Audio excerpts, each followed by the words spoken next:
My name is Adrienne Cole. I'm 37 years old. 15 years ago, my daughter was stolen from me. Not by a stranger, not in the middle of the night, not in some dark alley where no one could see. She was stolen by her grandparents, in a courtroom, with a judge they paid for, using documents they forged, while I screamed and begged and clawed at every legal door I could find, until my fingernails were bleeding and my voice was gone, and every lawyer in the state of Connecticut told me the same thing.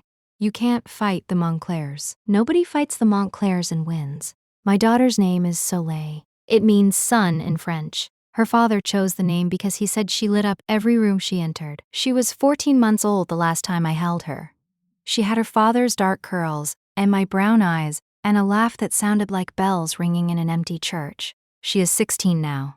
For 15 years, she has lived 2 towns away from me, 31 minutes by car. I know because I have driven that route 6,412 times. Past the iron gates of the Montclair estate, past the manicured hedges and the stone columns and the circular driveway where her grandmother's Bentley sits like a monument to everything money can buy, including my child. For 15 years, Soleil has been told that her mother abandoned her, that I was unstable, unfit, dangerous, that I left because I didn't want her, that the Montclairs saved her from a woman who couldn't be trusted with a goldfish, let alone a child. Every word of it is a lie. Every single word. I didn't leave my daughter. They took her. They used their money, their connections, their name, to convince a judge that a 22-year-old grieving widow was unfit to raise her own child. They paid a social worker to falsify a home evaluation. They hired a psychiatrist who never examined me to write a report saying I was psychologically unstable. They filed emergency custody papers 3 weeks after my husband's funeral while I was still sleeping in his shirts because they smelled like him. They stole my daughter in broad daylight and nobody stopped them. Because in Greenwich, Connecticut, the Montclair name is louder than the truth. But here's what the Montclairs didn't know. What nobody knew. Not the judges, not the lawyers, not the social workers they corrupted.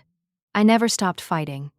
Not for one single day. For 15 years, I built a case. Piece by piece. Document by document. Witness. A retired family court judge named Ruth Abernathy found me when I was at my lowest and showed me how to fight people who think they're above the law. And last Saturday, on my daughter's 16th birthday, I walked into the Montclair estate during her party in front of 120 guests and handed Victor Montclair a folder containing 15 years of evidence that proved every lie he ever told. The look on his face was worth every sleepless night, every rejected petition, every door slammed in my face for 15 years.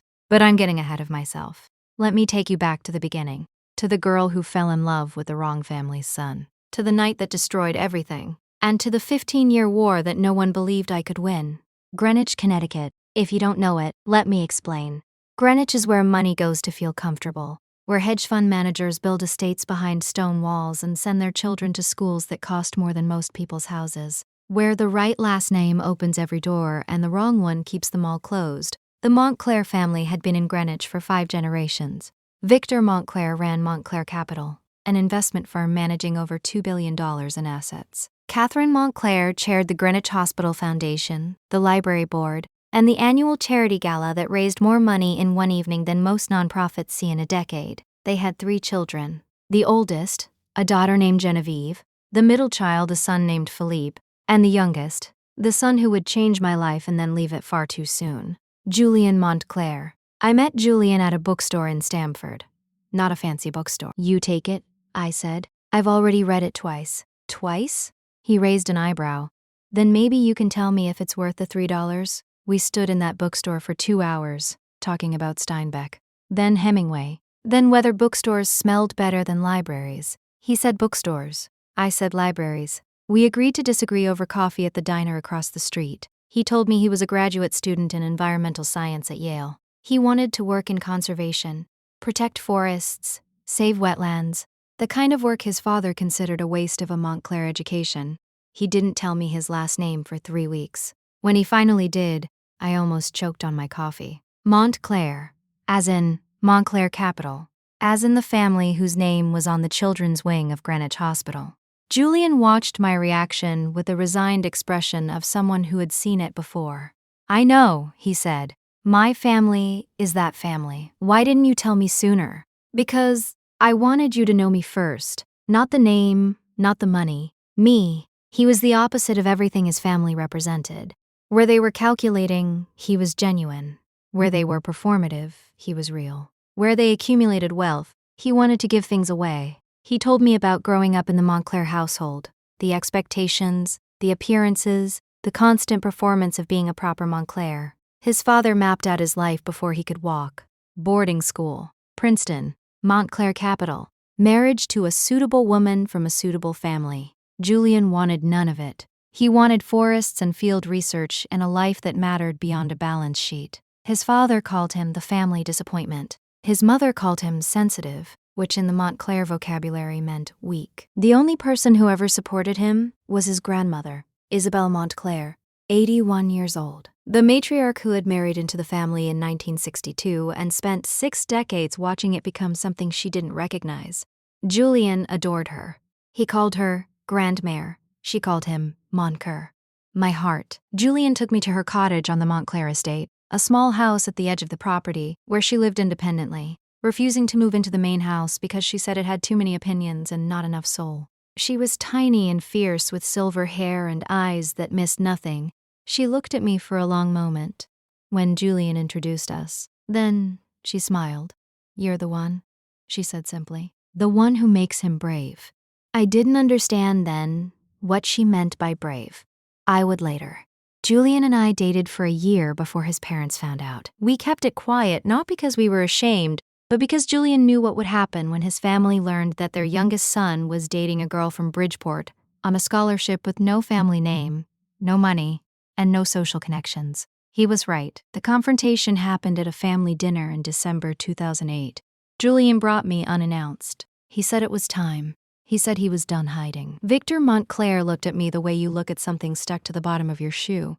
Catherine managed a smile so thin it could cut glass. The dinner lasted 45 minutes. Julian held my hand under the table the entire time. Afterward, his father pulled him into the study. I could hear their voices through the door. Not the words, just the tone. Victor's voice was ice. Julian's was fire. When Julian came out, his jaw was set and his eyes were bright. "What did he say?" I asked. "He said, if I stay with you, I'm out. No inheritance, no position at the firm, no family support." "Julian." I grabbed his arm. "I don't want you to lose your family." He looked at me, and for the first time, I saw what his grandmother meant by brave. "I'm not losing anything," he said. "I'm choosing everything." We got married 4 months later, April 11th, 29, a small ceremony in a garden in Westport. 20 guests. His grandmother Isabel was there. She cried during the vows and told me afterward that it was the happiest she'd been in 20 years. Nobody else from the Montclair family attended. Not his parents. Not his siblings. Not a single cousin or aunt or uncle. Julian didn't care. He said the only Montclair who mattered was already there. Soleil was born on January 3rd, 2010. 7 pounds, 2 ounces. Her father's dark curls, my brown eyes. A cry so loud the nurse laughed and said, "This one has opinions." Julian held her and wept. Not sad tears. The overwhelmed, grateful tears of a man who finally had a family that felt real.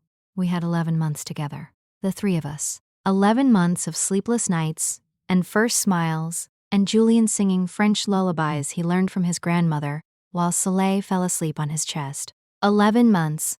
Then a December evening, a patch of black ice on the Merritt Parkway, and a phone call that ended everything. December 14th, 2010, 6:47 in the evening. Julian was driving home from a conservation meeting in New Haven. The roads were clear when he left. By the time he reached the Merritt Parkway, freezing rain had turned the asphalt into glass. The police report said he lost control on a curve near exit 34. The car crossed the median and hit an oncoming truck. He was pronounced dead at the scene. He was 27 years old. Soleil was 11 months and 11 days old. The officer who came to my door was young, younger than me. He stood on my porch in the freezing rain and told me my husband was dead, and I heard every word, but none of them made sense. I remember the floor. That's the strange detail that stayed. The kitchen floor was cold when my knees hit it. I was holding Soleil. She was sleeping. She didn't wake up even when I started screaming. The next days were a fog. Julian's funeral was held at Christ Church in Greenwich. Victor and Catherine organized it. They didn't ask me, they informed me. The service would be at 2 o'clock, burial at Putnam Cemetery, reception at the Montclair estate. I was too broken to fight.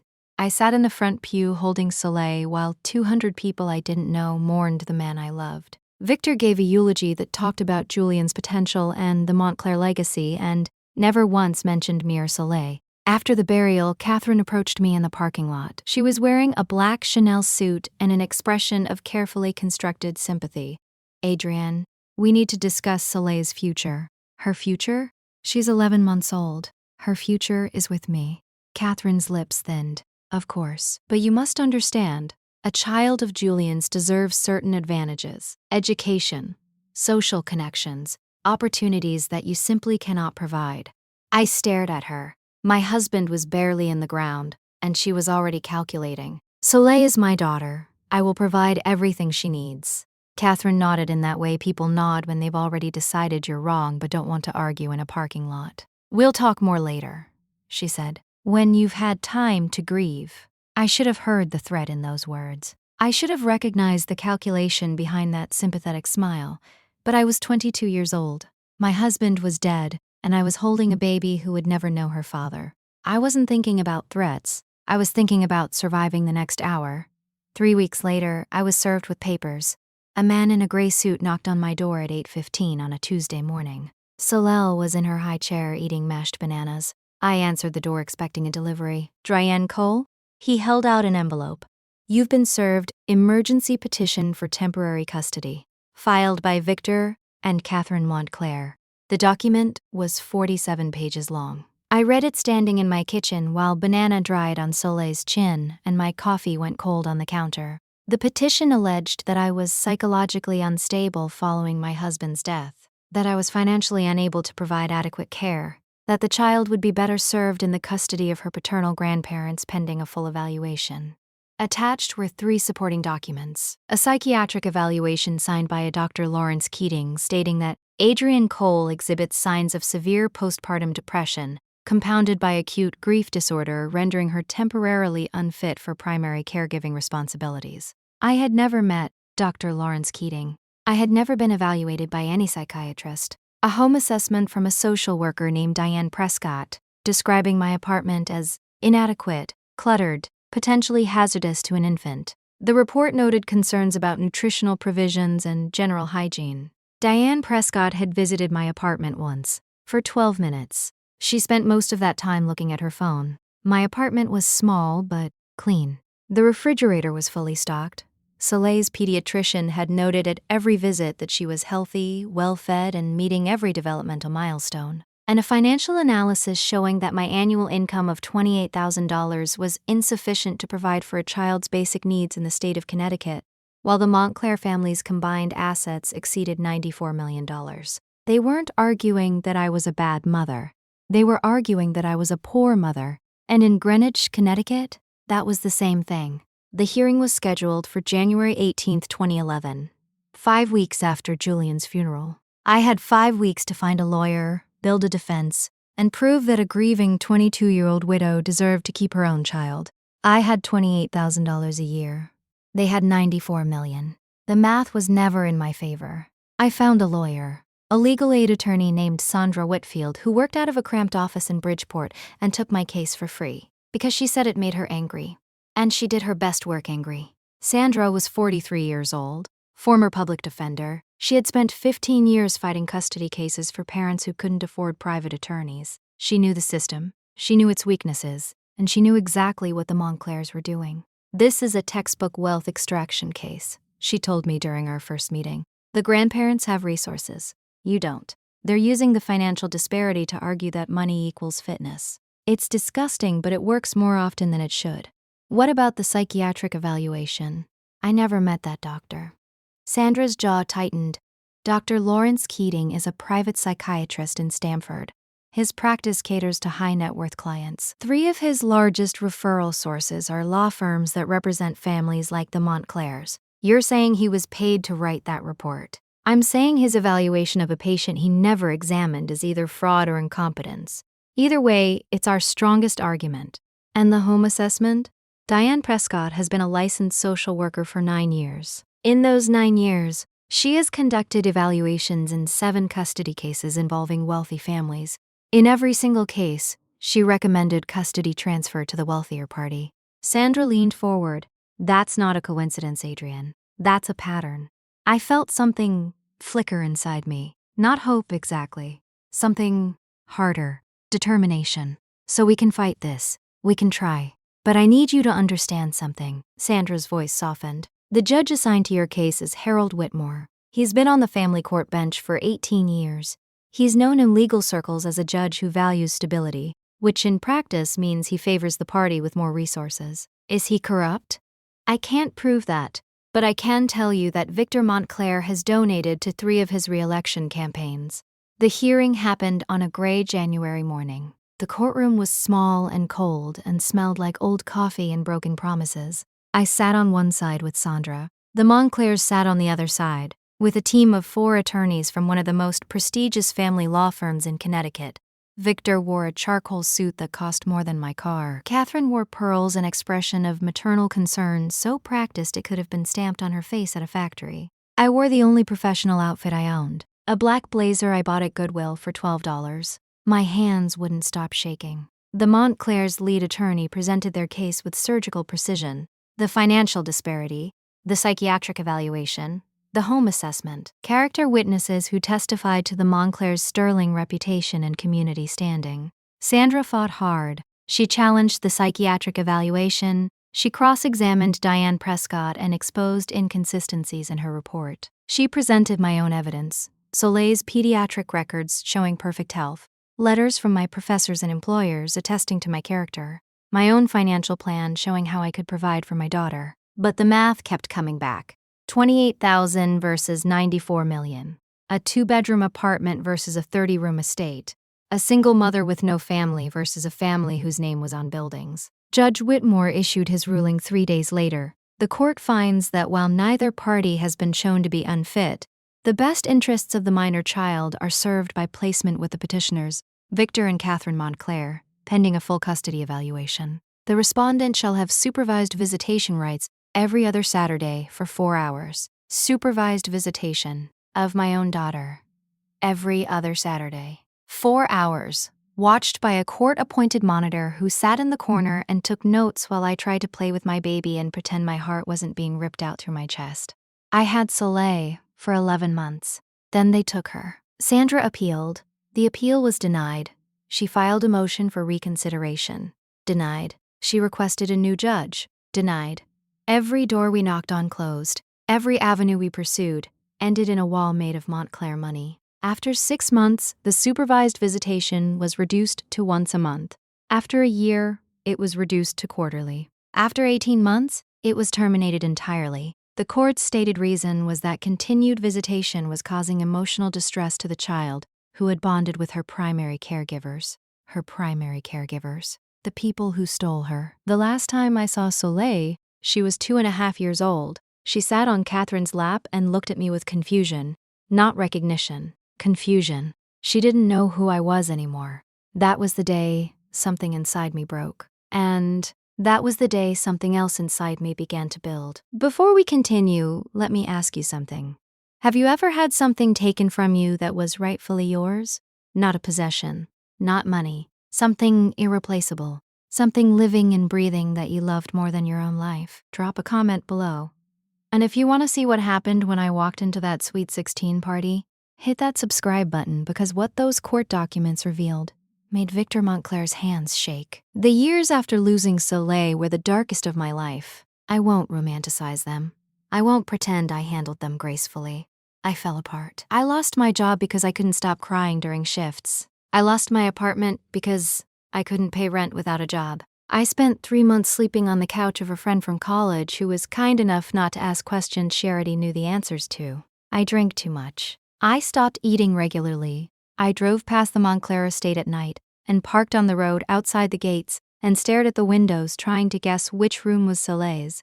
I was becoming exactly what the Montclairs had told the court I was. Unstable, unfit, a cautionary tale about what happens when you marry above your station and then lose everything. And then Ruth Abernathy found me. Ruth was 71 years old, retired family court judge from Hartford. 34 years on the bench. She had seen every version of family destruction the legal system could produce, and she had spent her retirement trying to fix the cases that haunted her. She found me through Sandra Whitfield, who had mentioned my case at a legal conference. Ruth called me on a Thursday evening in March 2013. Soleil had been gone for 2 years. Adrienne Cole? Her voice was brisk and no nonsense. The voice of a woman who had spent decades controlling courtrooms. Yes. Who is this? My name is Ruth Abernathy. I'm a retired family court judge. Sandra Whitfield told me about your case, and I'd like to meet with you. Why? Because your case has all the hallmarks of something I spent 34 years trying to prevent. Wealth being used as a weapon against a fit parent. I met her at a diner in Hartford the following Saturday. She was small and silver-haired and carried a leather briefcase that looked like it had been through a war. She ordered black coffee and a blueberry muffin and got straight to the point. I've reviewed your court file, she said. The psychiatric evaluation is fraudulent. The home assessment is negligent at best, corrupt at worst. And Judge Whitmore's ruling ignored 17 established precedents in Connecticut family law. I stared at her. Sandra said the same things. It didn't matter. It didn't matter because you were fighting alone, with no resources against a family that owns half of Greenwich. Ruth broke her muffin in half. I'm not Sandra. I know how the system works from the inside. I know which doors are actually locked, and which ones just look locked. What are you suggesting? I'm suggesting we start over. Not with the courts, not yet. The courts failed you because they were compromised. We start with the evidence. We build a case so thorough, so documented, so airtight, that no judge in this state can ignore it without risking their own career. That sounds like it could take years. It will take years. Ruth looked at me with eyes that had seen 1,000 broken families. The question is whether your daughter is worth the wait. I didn't hesitate. She's worth everything. Then let's begin. Ruth Abernathy became my mentor, my advocate, and the closest thing to a mother I had ever known. For the next 12 years, she guided me through a process that was part legal strategy, part investigation, and part rebuilding myself into someone who could fight the Montclairs and win. Step 1. Rebuild your life, she said. No court will return a child to a mother who can't demonstrate stability. I got sober, found a new job, then a better job, then a better one after that. I went back to school and finished my social work degree. The irony of studying family preservation while fighting to get my own family back was not lost on me. By 2015, I was a licensed social worker at a family services agency in Stamford. By 2018, I was a supervisor. By 2020, I was the director of family reunification services for Fairfield County. The woman the Montclairs had called Unfit was now professionally responsible for reuniting families torn apart by the same system that had destroyed hers. Step 2 was the investigation. Ruth had connections, retired colleagues, former clerks, legal scholars who owed her favors. Together, we began pulling at the threads of the Montclair custody case. What we found was devastating. Dr. Lawrence Keating, the psychiatrist who wrote my evaluation without ever meeting me. Ruth tracked down 3 other cases where he had provided evaluations for custody disputes involving wealthy families. In each case, his evaluation favored the party with more money. In each case, the evaluation was conducted without a proper examination.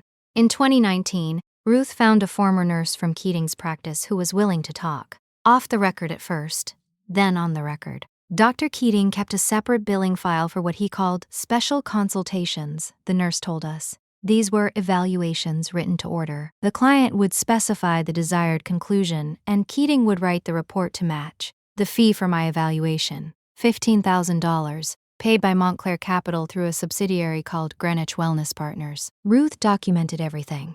Diane Prescott, the social worker who assessed my home for 12 minutes and declared it inadequate.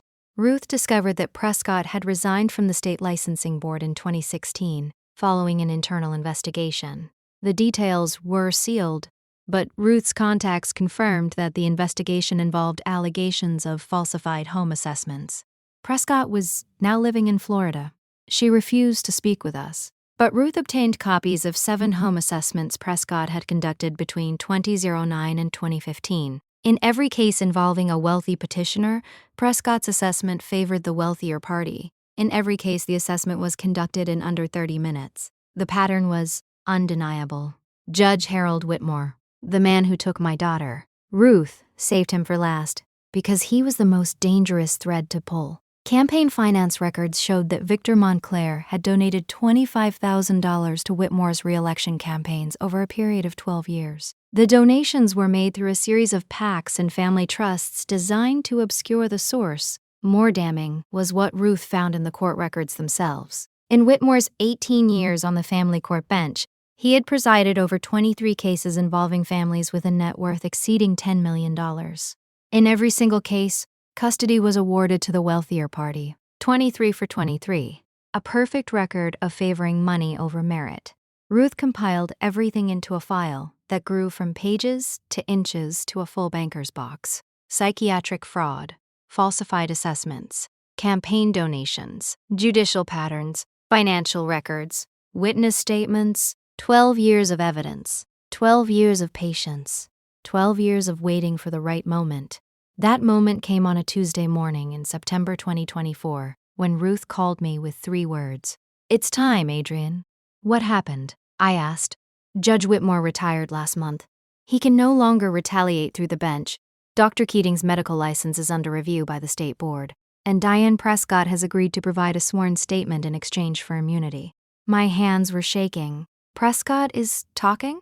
She's talking because her conscience finally caught up with her, or because she's afraid of criminal charges. Either way, she's confirmed that the Montclairs paid her $4,000 through the same subsidiary to write a negative home assessment. Ruth paused. "We have enough, Adrienne. We have enough to reopen the custody case. We have enough to file criminal referrals.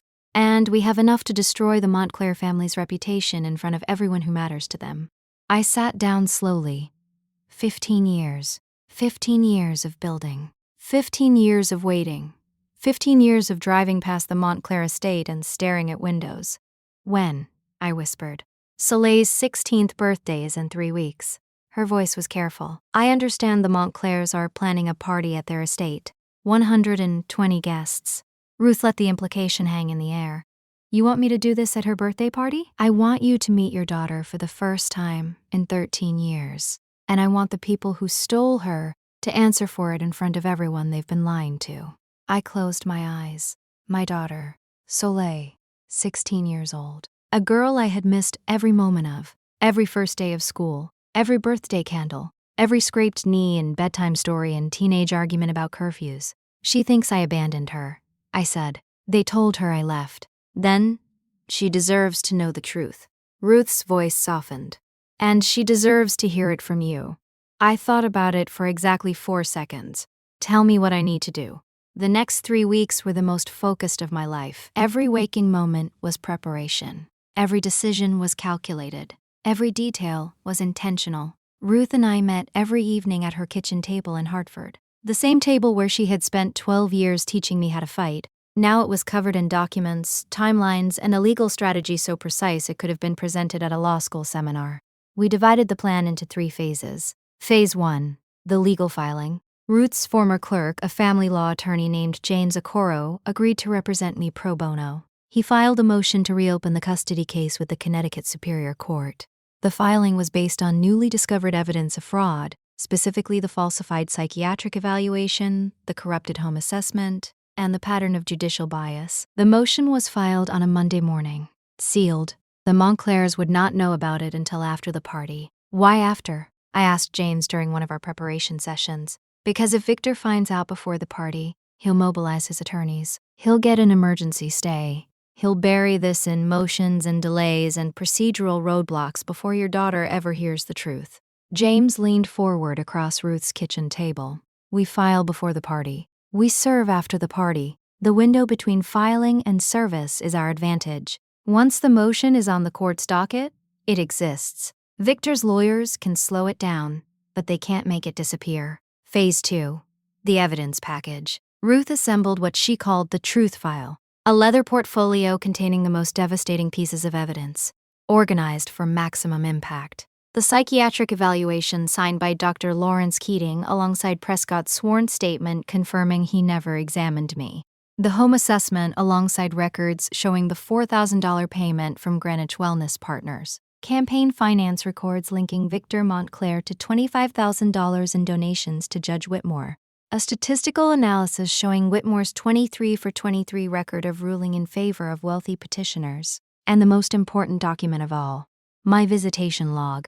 15 years of entries. Every visit. Every denied visit. Every phone call that was blocked. Every letter that was returned. Every birthday card I sent that Soleil never received. 312 entries. 15 years of a mother trying to reach her child. Phase 3. The party Soleil's Sweet 16 was scheduled for October 12, 2024. The Montclair estate. 120 guests, catered by the same company that handled the Greenwich Hospital Gala, a live band, a custom cake designed by a bakery in Manhattan.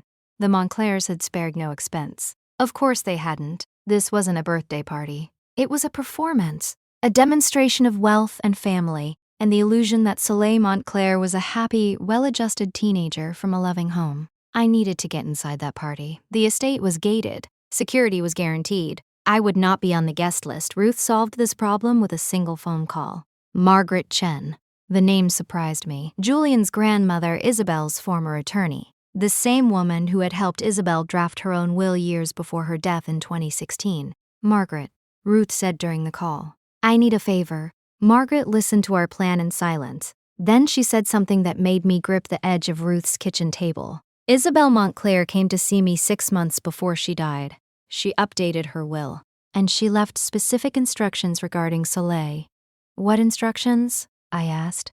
Margaret paused. Isabel believed that what Victor and Catherine did to you was criminal. She told me she had tried to intervene multiple times, but Victor threatened to cut her off entirely. So she did what she could, from the margins. Which was what? She left a letter for Soleil, to be delivered on Soleil's 16th birthday. She also left a letter for you, and she left a provision in her will that I believe the Montclairs have deliberately ignored. What provision? Isabel left the cottage on the Montclair estate to Soleil directly, not to Victor, not to the family trust, to Soleil, with the specific condition that Soleil's mother, Adrienne Cole, be granted unrestricted access to the property. I couldn't breathe. Julian's grandmother, the woman who called me the one who makes him brave. She had spent the last months of her life trying to protect me from beyond the grave. Just like Ruth.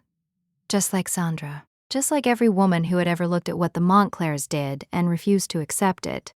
Margaret continued. I've been holding Isabel's letters for 8 years. The will provision has never been executed because Victor's attorneys claimed the cottage was part of the main estate trust. I didn't challenge it because I had no standing. But if Soleil is made aware of her grandmother's wishes, she has every right to claim that property, and every right to invite whoever she wants onto it, Ruth added. Including her mother, Margaret finished. The plan crystallized. We wouldn't crash the party. We wouldn't force our way past security. We would use Isabel Montclair's own legal provisions to walk through the front door. But first, Soleil needed to know the truth. Not all of it. Not yet. Just enough to open a door that had been sealed for 15 years. Chloe. Ruth said the name carefully. She has a friend at Soleil's school, a girl named Iris who is close to Soleil. A girl named Iris who is close to Soleil. Very close. You want to reach Soleil through a friend? I want Soleil to receive her grandmother's letter, the one Isabel wrote 8 years ago. The one Margaret has been holding, and if Soleil reads it and doesn't want to see me, Ruth looked at me with the steady gaze of a woman who had spent 34 years reading people. She'll want to see you, because Isabel's letter tells her the truth. And that girl has been living with questions her whole life, questions her grandparents never answered. How do you know she has questions? Ruth smiled, because I've been watching her. From a distance, for years. She searches for you online, Adrienne. Her browser history at the school library shows repeated searches for Adrienne Cole and Adrienne Montclair, and my mother, Adrienne, for at least 3 years. She just never found you because you changed your name back to Cole after the custody ruling, and your social media presence is essentially non-existent. I closed my eyes. My daughter had been searching for me. While I was searching for her, 2 people looking for each other across a distance of 31 minutes and 15 years of lies. The letter was delivered on a Thursday afternoon. Iris handed it to Soleil during lunch, a cream-colored envelope with Isabel's handwriting on the front. For my Soleil, on your 16th birthday, from Grandmère. I don't know exactly what Isabel wrote. Margaret showed me her copy, but the words were so personal, so intimate, that I feel they belong to Soleil alone. What I can tell you is this. The letter told Soleil that her mother did not abandon her, that her mother fought for her, that her grandparents used their money and their connections to take her away from a woman who loved her more than anything in the world. The letter said, "Your mother is alive. Her name is Adrienne, and she has never stopped looking for you." Soleil called me that evening. I was standing in my kitchen making dinner. My phone rang with a number I didn't recognize. I almost let it go to voicemail. Then something made me answer. "Is this Adrienne?" The voice was young, shaking, barely holding together. "Yes, this is Adrienne." A long pause, breathing. The sound of someone trying very hard not to cry. "This is Soleil. I think you're my mom." I slid down the kitchen wall and sat on the floor. 15 years of searching, 15 years of fighting, 15 years of driving past iron gates and staring at windows, and my daughter's voice, for the first time in 13 years, saying the words I had imagined hearing every single day. "I think you're my mom." "Yes," I whispered. "I'm your mom. I've always been your mom." She broke. I broke. We cried together on the phone for 20 minutes without saying another word. Then she said something that changed everything. "My birthday party is Saturday. Grandpa and Grandma are throwing it. Will you come?" I closed my eyes. 15 years of preparation, 12 years of evidence, 3 weeks of planning. "Yes, sweetheart, I'll be there. October 12th, 2024. The Montclair estate. 6:15 in the evening." The estate looked like a movie set. White tents on the south lawn, string lights woven through the oak trees, a dance floor laid over the grass, 120 guests in cocktail attire arriving through iron gates that had kept me out for 15 years. I parked on the road outside the estate, the same spot where I had parked 6,000 times before. But tonight I wasn't staring at windows. Tonight I was going inside. I wore a navy blue dress, simple, professional, the kind of outfit a director of family reunification services would wear to a formal event. In my bag was Ruth's leather portfolio, 47 pages of evidence, 15 years of truth. Ruth sat in the passenger seat, 73 years old now, silver hair, reading glasses, a blazer over a cream blouse. She looked like someone's grandmother. She was also the most formidable legal mind I had ever known. "Ready?" she asked. "No." "Good." She opened her door. "Bravery isn't the absence of fear, Adrienne. It's the decision that your daughter matters more than your fear." James Okoro was waiting at the gate. He had arrived 30 minutes earlier as a guest of Margaret Chen, who had been invited to the party as the family's former estate attorney. Margaret had added 3 names to the guest list without the Montclair's knowledge. Hers, James's, and mine. The security guard checked James's name, then Margaret's. Then he looked at me. "Name? Adrienne Cole." He scanned the list, frowned. "I don't see, she's with me." Margaret stepped forward with the quiet authority of a woman who had been managing Montclair affairs for 20 years. "She's expected."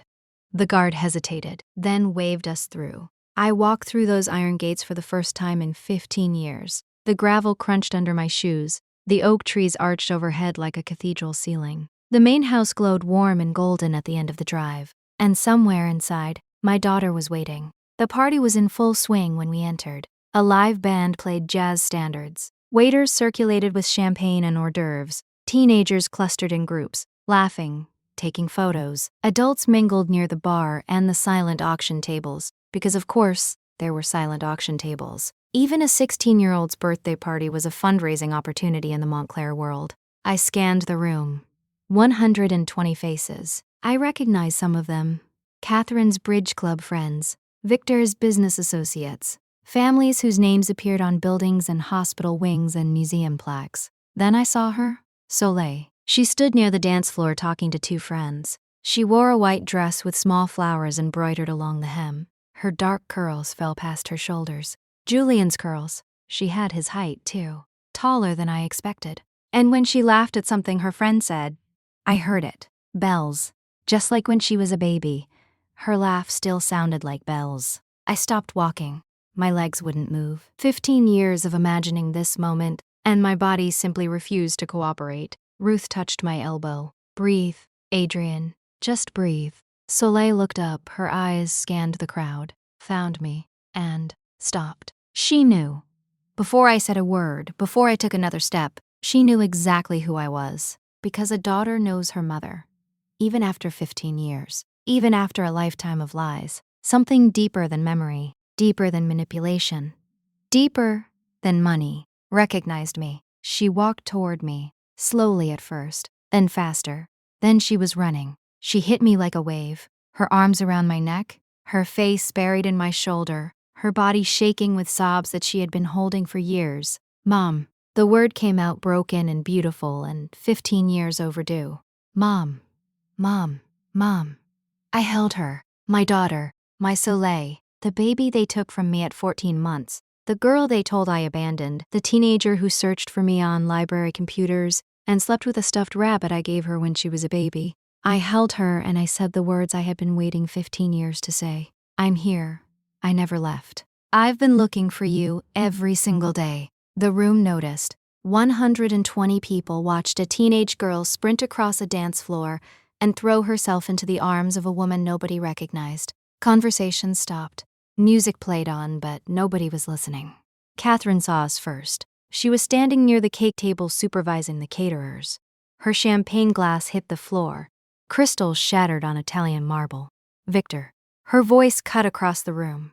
Victor. Telling a story, laughing at his own joke. The patriarch performing his role. He turned at Catherine's voice and his face underwent a transformation I will remember for the rest of my life. Confusion, recognition, then fear, real, undiluted, primal fear. Because the woman holding his granddaughter was the woman he had spent 15 years erasing, and she was standing in his house. What is she doing here?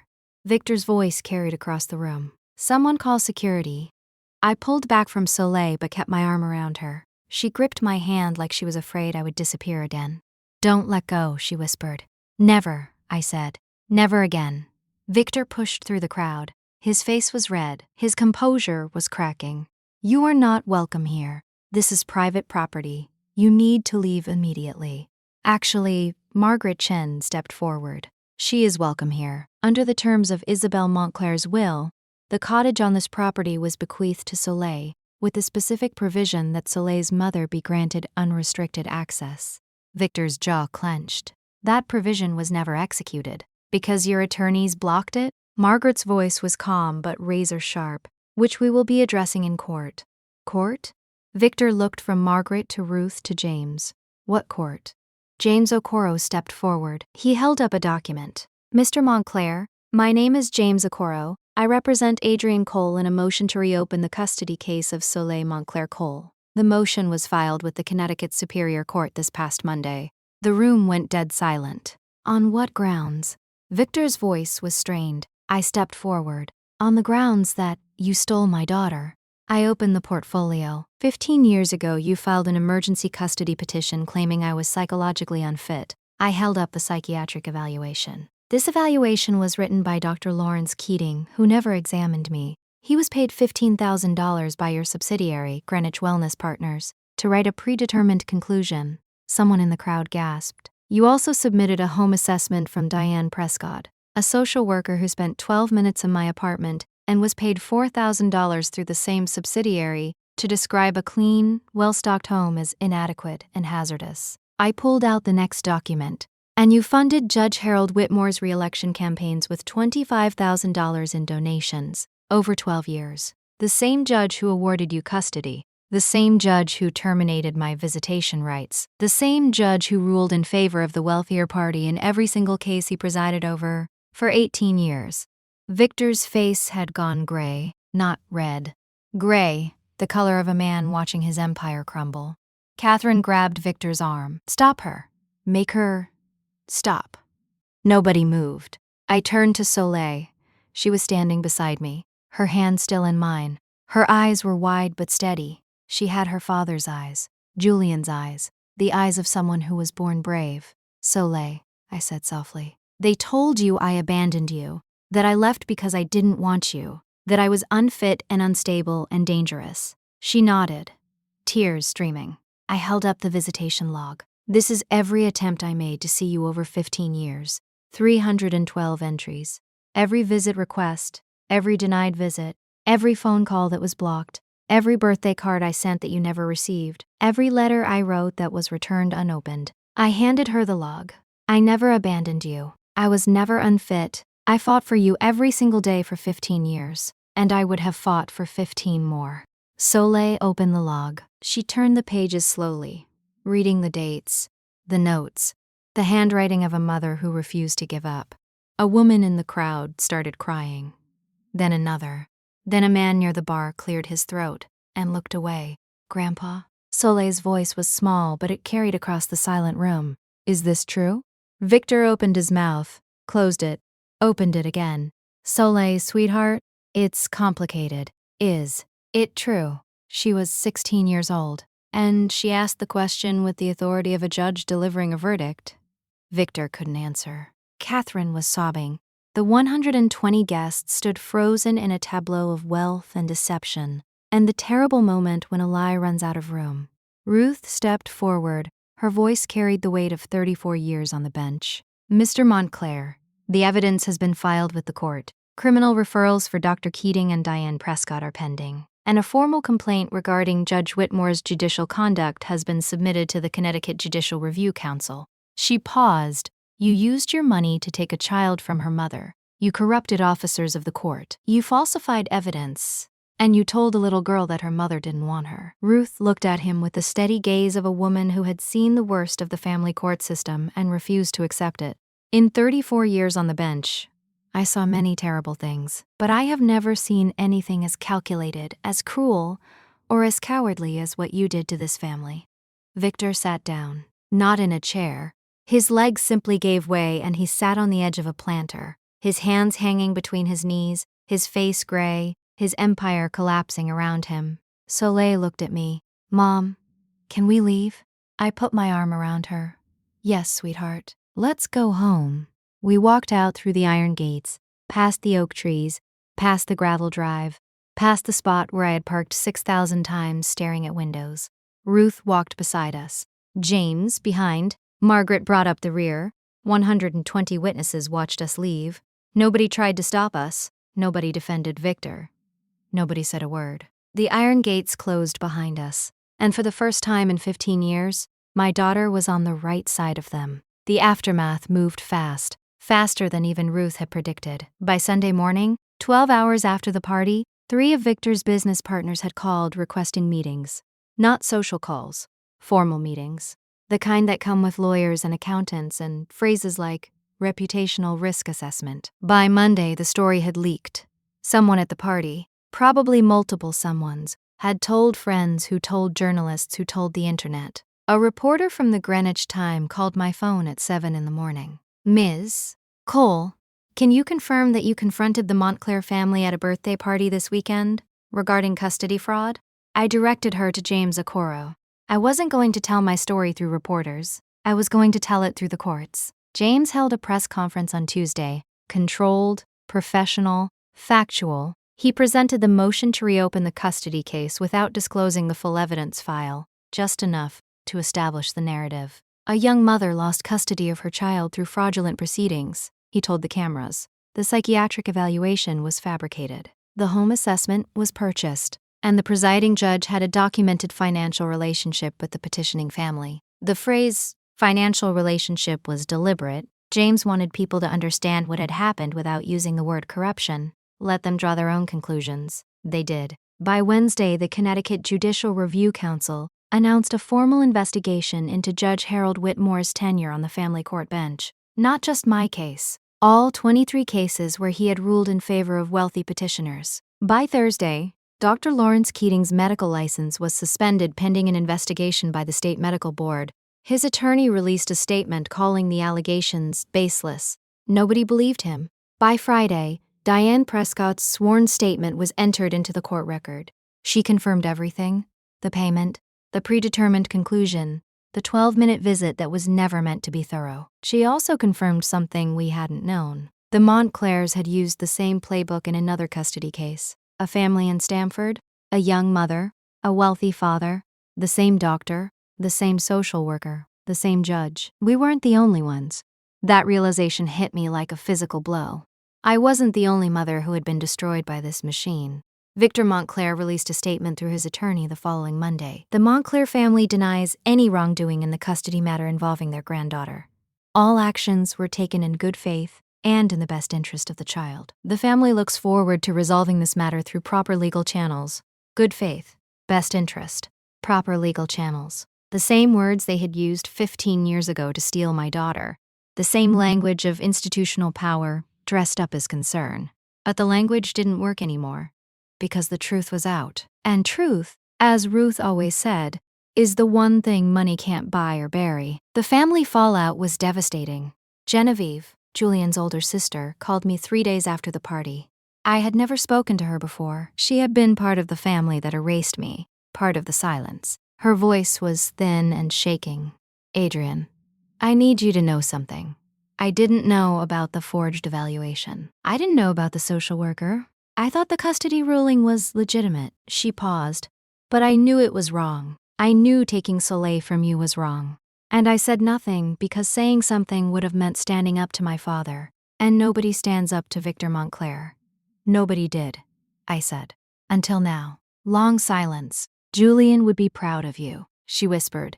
He always said you were the bravest person he knew. I closed my eyes. Julian, the man who chose me over his family's approval. The man who said I'm not losing anything. I'm choosing everything. Even gone, he was still choosing me. Philippe, Julian's brother, took a different approach. He released a statement distancing himself from his parents. Given the serious allegations regarding the custody of my niece, I believe a thorough and transparent investigation is warranted. I love my parents, but I love the truth more. It was the most Philippe thing possible. Political. Calculated, but it was also a crack in the Montclair wall. And cracks spread. Catherine stopped leaving the house. I learned this through Margaret Chen, who still had contacts within the Montclair household. Catherine's bridge club dissolved. Her hospital board position was suspended pending review. The charity gala she had chaired for 15 years was being reorganized under new leadership. The woman who had looked at me in a parking lot 3 weeks after my husband's funeral and talked about advantages and opportunities was now a prisoner in her own mansion. I felt nothing about this. Not satisfaction, not pity. Just the quiet clarity of someone who had waited 15 years for the truth to speak and was finally hearing it. Victor was worse.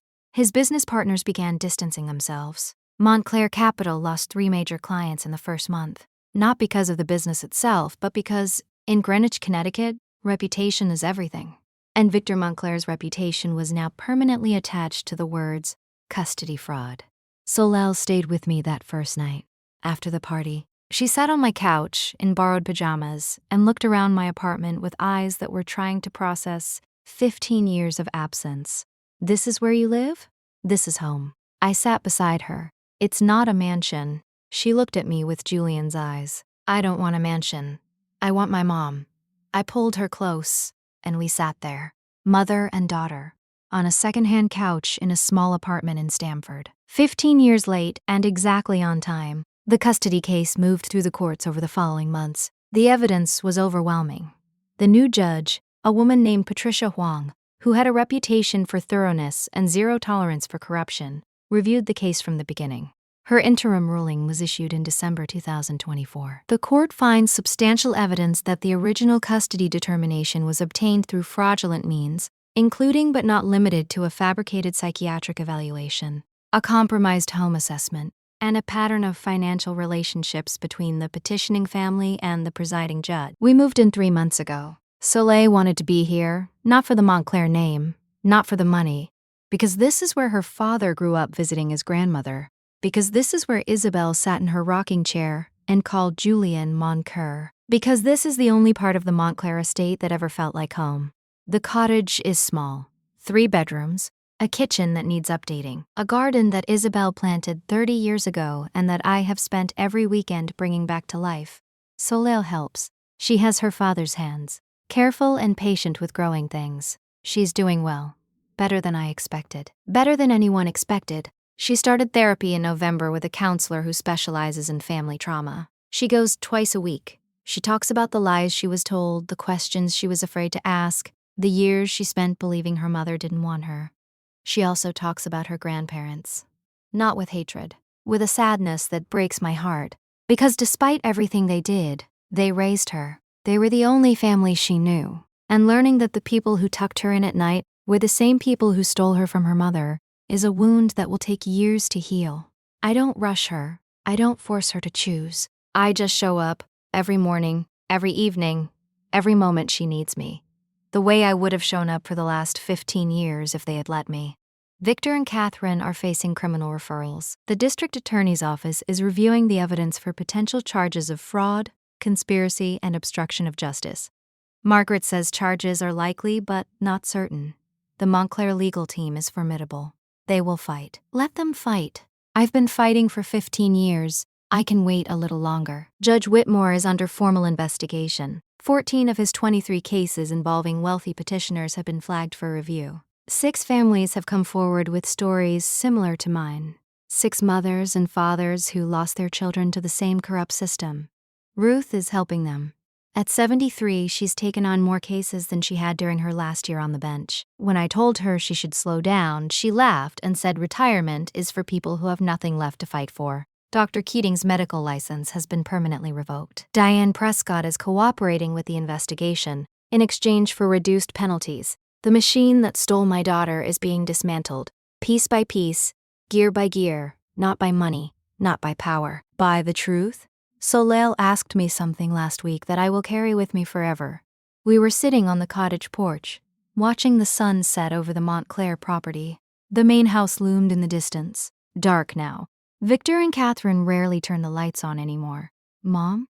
Yeah, sweetheart. Did you really drive past the gates 6,000 times? I smiled.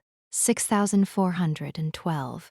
She was quiet for a moment. You never missed a day? I never missed a day, even when I couldn't see you. Even when I didn't know which window was yours, I came. Every single day. She leaned her head against my shoulder, the way she used to lean against my chest when she was a baby. Before they took her, before the lies, before the 15 years of silence. I knew, she said quietly. You knew what? I knew someone was out there. I used to look out my window at night and see a car parked on the road by the gate. I'd watch it for a while. Sometimes the headlights would stay on, sometimes they'd turn off. But the car was always there. She looked up at me. I didn't know it was you, but I felt it. I felt like someone was watching, someone who cared, and I'd go back to bed feeling a little less alone. I held my daughter while the sun disappeared behind the trees, and I thought about all the nights I sat in that car, all the nights I stared at those windows, all the nights I whispered into the darkness, I'm here, Soleil. I'm right here. She heard me. Across 15 years of lies and iron gates and forged documents and corrupt judges and a family that tried to erase me, she heard me. If you're still here, let me leave you with this. For 15 years I was told I couldn't win, that the Montclairs were too powerful, that the system was too broken, that a single mother from Bridgeport with no money and no connections couldn't fight a family worth $94 million. They were almost right. I couldn't have done it alone. Ruth found me when I was broken and showed me how to rebuild. Sandra fought for me when nobody else would. Margaret held letters in trust for 8 years, waiting for the right moment. James filed the motion that cracked the wall. And Isabel, Julian's grandmother, loved me enough to fight for me from beyond the grave. No one fights alone. Even when it feels like you're standing in the dark with nothing, there are people who see you, people who believe you, people who will show up when you're ready to fight. If you are in a situation where someone with more power, more money, more connections has taken something from you that is rightfully yours, hear me. Document everything, every date, every conversation, every letter, every denial. Build your truth brick by brick until it is a wall that no amount of money can knock down. Find your Ruth. Find the person who knows the system and is angry enough to help you beat it. They exist. They are looking for you the same way you are looking for them. Never stop. Not for a day, not for an hour, not for a single moment. Because the people who took from you are counting on your exhaustion. They are counting on you giving up.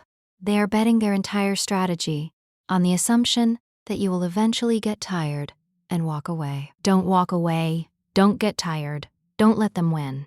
And if you have children, if someone has tried to separate you from the people you love most, know this. Love is louder than money.